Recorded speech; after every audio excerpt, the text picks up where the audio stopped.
Assalamualaikum warahmatullahi wabarakatuh. Hai semuanya, perkenalkan saya Prima Wirananda. Nah, kali ini saya akan menjelaskan mengenai efektivitas dari teknik acupressure untuk menurunkan nyeri haid atau dysmenorrhea. Nah, sebelum itu, kita harus tahu dulu apa sih acupressure.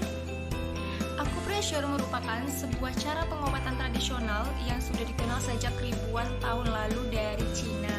Nah, teknik acupressure itu sendiri nantinya akan dilakukan dengan cara pemijatan atau penekanan pada bagian-bagian tertentu dari tubuh kita.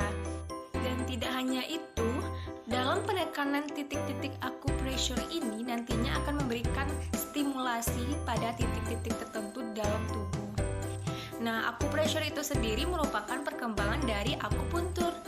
Namun, akupuntur menggunakan jarum, sedangkan acupressure itu menggunakan tangan, jari tangan, atau telapak tangan, atau punggung tangan.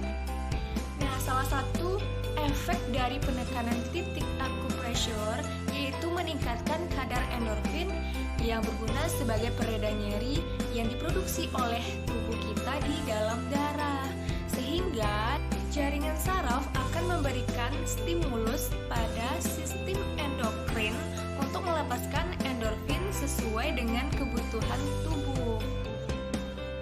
Dan diharapkan dapat menurunkan rasa nyeri pada saat menstruasi atau nyeri dysmenorrhea.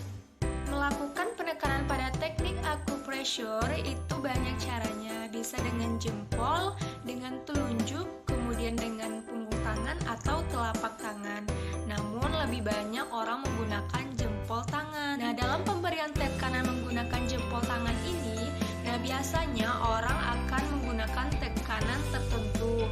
Dan pada umumnya tekanannya itu yaitu sampai kuku putih jari ini menekan sepertiga. Misal, pada buku ini ditekan sampai terbenam sepertiga bagian putih kuku. Dan biasanya tidak hanya itu, dalam melakukan teknik acupressure ini, tekanannya harus disesuaikan sesuai kebutuhan dari pasien. Kalau dia kurus, mungkin lebih sedikit dikurangkan, dan kalau gemuk, mungkin lebih ditekankan lagi.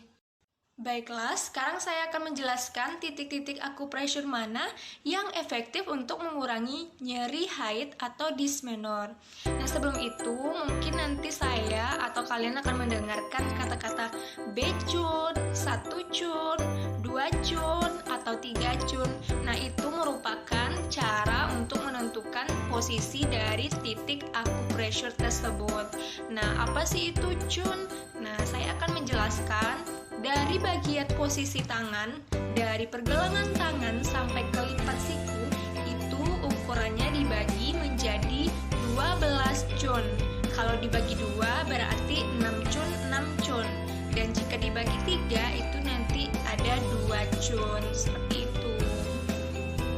Nah, itu untuk bagian dari tangan. Sekarang bagian kaki. Bagian kaki itu mulai dari lipat kaki sampai ke paleolus lateralis seperti gambar di atas, terdiri dari 16 cun, dibagi 2 jadi 8 cun, 8 cun, dan dibagi 2 jadi 4 cun, begitu seterusnya. Nah, berikut penjelasan dari teknik acupressure untuk mengurangi nyeri haid atau dysmenorrhea.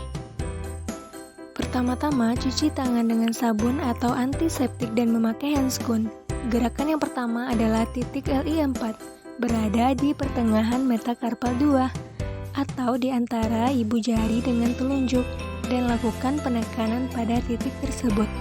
Dan jika susah, bisa dilakukan dengan cara bagian runcing dari ibu jari dan diteruskan ke bagian tengah, maka lakukan penekanan pada titik tersebut sebanyak 20-30 kali tekanan. Gerakan yang kedua adalah PC6. Dari pergelangan tangan ke lipat siku itu ada 12 boncun. Dibagi 2 ada 6 boncun dan 6 boncun. Titik PC6 berada di 2 boncun dari pergelangan tangan di antara 2 buah tendon, dan lakukan penekanan pada titik tersebut. Selanjutnya, dari paleolus lateralis sampai ke kompliteal itu terdiri dari 16 boncun. Dibagi 2 jadi 8 boncun, 8 boncun. Nah, titik SP6 berada di 3 boncun di atas mata kaki dan lakukan penekanan sebanyak 20-30 kali tekanan. Titik akupressure selanjutnya adalah titik LR3, berada di antara ibu jari dan telunjuk pada kaki, dan lakukan penekanan pada pertengahan selaput sebanyak 20-30 kali tekanan. Baiklah, terima kasih atas perhatiannya. Cukup sekian dari saya dalam penjelasan video kali ini. Saya mohon maaf jika ada kesalahan. Wassalamualaikum warahmatullahi wabarakatuh.